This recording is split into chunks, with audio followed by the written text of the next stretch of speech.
આજે આપણે સરળ અને ફટાફટ બની જાય ને તેવા બટાકાના પાપડ બનાવીશું। આ પાપડ છે તે તમે ઉપવાસમાં પણ આપી શકો છો અને મહાશિવરાત્રી નજીક આવી રહી છે ત્યારે પણ તમે પાપડ તળી અને આપી શકો છો। ઘરમાં આપણે એકલા હોઈએ ને તો પણ બટાકાના પાપડ બનાવી શકીએ છીએ, કેમ કે બટાકાના પાપડ બનાવવાના તે એકદમ ઇઝી છે। બીજા કોઈની મદદની જરૂર વગર એકલા આપણે પાપડ બનાવી શકીએ છીએ। તો એકદમ ક્રિસ્પી અને ક્રન્ચી બટાકાના પાપડ બનાવવા માટે મેં 2 કિલો બટાકા લીધા છે।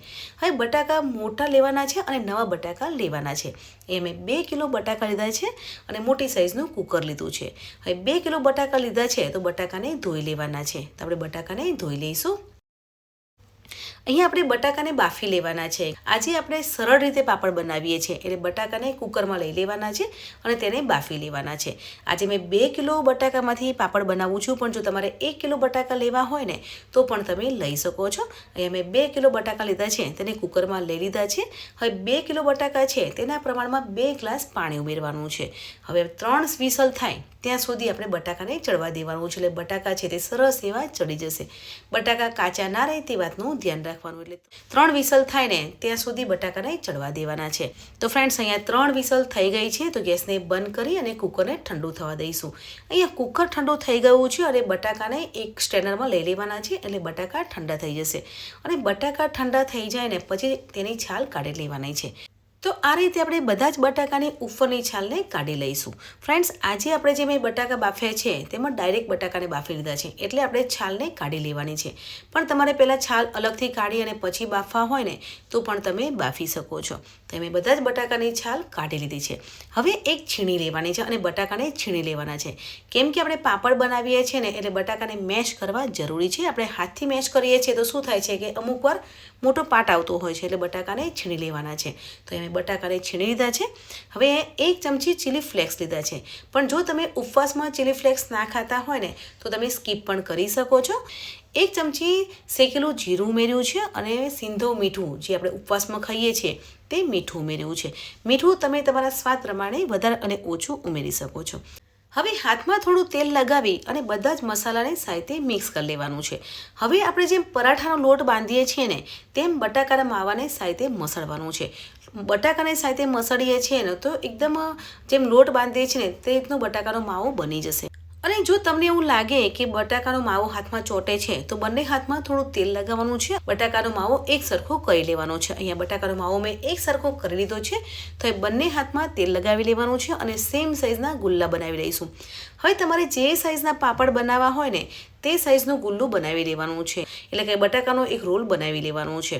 તો અહીંયા સેમ સાઈઝના હું બટાકાના જે રોલ છે, જે આપણે પરાઠાનું જે ગુલ્લું બનાવીએ છીએ ને તે રીતે બટાકાના રોલ બનાવી લઈશું। બટાકાના પાપડના એક સાઈઝનો રોલ બનાવી લઈશું। જો તમને બટાકાનો માવો થોડો ઢીલો લાગે ને તો તમે 10 થી 15 મિનિટ માટે માવાને ફ્રીજમાં પણ મૂકી શકો છો, તેનાથી પણ માવો છે તે સરસ એવો સેટ થઈ જશે। તો અહીંયા બટાકાના પાપડ બનાવીએ છીએ ને ત્યારે રોલ મેં તૈયાર કરી લીધા છે। હવે એક પ્લાસ્ટિકની શીટ પાથરી લેવાની છે અને તેની ઉપર આપણે જે બટાકાના માવાનો જે રોલ બનાવ્યો છે ને તેને મૂકી દેવાનું છે। ઉપર એક પ્લાસ્ટિકની શીટ લગાવવાની છે અને થોડી ઓઇલથી ગ્રીસ કરી લેવાની છે। હવે એક ડીશ લેવાની છે અને આ રીતે પ્રેસ કરી લેવાની છે। જો તમે જોઈ શકો છો ને કે પાપડ છે તે બનીને તૈયાર થઈ ગયો છે। આજે આપણે જે પાપડ બનાવીએ છીએ ને તેમાં વણવાની પણ ઝંઝટ નથી કરવાની કે તેના ગુલ્લા પણ નથી બનાવવાના, એકદમ ઇઝી પાપડ બનીને તૈયાર થઈ જાય છે। એક સાથે 4 થી 5 બટાકાના પાપડ બનીને તૈયાર થઈ જાય છે। અહીંયા મેં એક સાથે 4 બટાકાના માવાના જે રોલ બનાવ્યા છે તે મૂકી દીધા છે અને ઉપર પ્લાસ્ટિકની શીટ મૂકી દીધી છે, તો એક સાથે 4 પાપડ બનીને તૈયાર થઈ જાય છે। અને વધારે પણ પ્રેસ કરવાની જરૂર નથી, થોડું હલકું પ્રેસ કરીએ છીએ ને તો પણ પાપડ બનીને તૈયાર થઈ જાય છે। તમારે પતલો પાપડ બનાવવો હોય તો થોડો હાથથી પ્રેસ કરી લેવાનો છે અને થોડો થીક રાખવો હોય તો તે રીતે તમારે પ્રેસ કરવાનું છે। તો અહીંયા તમને જો ચોટે એવું લાગે તો પ્લાસ્ટિકની શીટ પર થોડું તેલ લગાવવાનું છે અને આ રીતે ડીશથી પ્રેસ કરવાનું છે, એટલે પાપડ બનીને તૈયાર થઈ જશે। અને હા ફ્રેન્ડ્સ, આજે આપણે જે બટાકાના પાપડ બનાવીએ છીએ ને તેને તમે આખા વર્ષ માટે પણ સ્ટોર કરી શકો છો। જ્યારે ઉપવાસ હોય ત્યારે પણ તમે આ પાપડ તળી અને સર્વ કરી શકો છો, અને મહાશિવરાત્રી નજીક આવી રહી છે ને ત્યારે પણ તમે આ પાપડ બનાવી અને તળી અને સર્વ કરી શકો છો। એકદમ ટેસ્ટી, ક્રિસ્પી અને ક્રન્ચી પાપડ બનીને તૈયાર થઈ જાય છે। આપણે ઘરે એકલા હોઈએ ને તો પણ આ બટાકાના પાપડ બનાવી શકીએ છીએ। તો અહીંયા મેં એક દિવસ ઘરમાં પાપડ બનાવ્યા છે અને બીજા દિવસ મેં તડકામાં આવા પાપડને સૂકવ્યા છે. તો પાપડ સરસ એવા સુકાઈ ગયા છે. તમે જોઈ શકો છો કે પાપડ સરસ એવા સુકાઈ ગયા છે અને મેં મીડિયમ સાઇઝના પાપડ બનાવ્યા છે. પણ તમારે આનાથી મોટા પાપડ બનાવવા હોય ને તો પણ તમે બનાવી શકો છો. તમને અવાજ પરથી જ ખબર પડી ગઈ હશે કે પાપડ સરસ એવા સુકાઈ ગયા છે અને ચીલી ફ્લેક્સ ઉમેર્યા છે ને એટલે પાપડનો કલર પણ બહુ જ સરસ આવ્યો છે. તો હવે પાપડને તળી લેવાના છે. હવે તેલ ગરમ થઈ જાય ને પછી જ પાપડને તળવાના છે. અને જો તેલ ગરમ નહીં હોય ને પાપડને તળીએ છીએ ને તો તે કાચો થઈ જશે. એટલે તેલ સરસ આવે ને પછી જ આપણે પાપડને તળી લેવાના છે. પાપડને તેલમાં મૂકીએ છીએ તો સરસ એવો તળાઈ જાય છે. ફ્રેન્ડ્સ, આજે આપણે જે બટાકાના પાપડ બનાવ્યા છે ને તેને તળી પણ શકાય છે અને આ રીતે શેકી પણ શકાય છે. તમારે લંચમાં રોટલી શાક સાથે પણ પાપડને શેકીને સર્વ કરવું હોય ને તો પણ તમે કરી શકો છો. શેકેલો પાપડ પણ બહુ જ સરસ લાગે છે.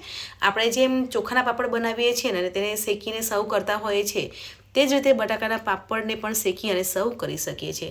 તો આ જ રીતે આપણે બધા જ બટાકાના પાપડને તળી લઈશું. ફ્રેન્ડ્સ, તમે જરૂરથી ટ્રાય કરજો. એકદમ ક્રિસ્પી અને ક્રન્ચી બટાકાના પાપડ બનીને તૈયાર થઈ જાય છે. અને મહાશિવરાત્રી નજીક આવી રહી છે ત્યારે તમે પણ આ રીતના પાપડ બનાવી અને સર્વ કરી શકો છો.